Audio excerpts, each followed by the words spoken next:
Yan po mga kapobre, yung ang niluto natin kanina. Yan po ang ating fish. Adobong manok. Nilagyan ko lang po ng itlog para parami. So, kanin. Yan po mga kapobre. Adobong manok. Na simple lang. Pero marami ka na mapapakain. Yan po mga kapobre. Budget meal po. Hanggang bukas po ng tanghali makain yung mga bata kasi walang mga pasok ngayon at maulan, masarap din kumain ng adobo. Wala man ang mainit na kanin.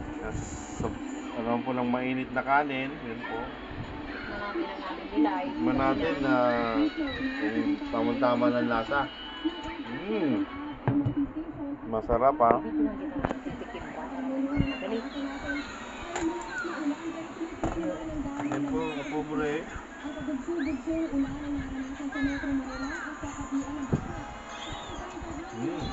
Yummy. Hanggang sa muli mga kapobre, kain tayo. Like and share. God bless. Salamat.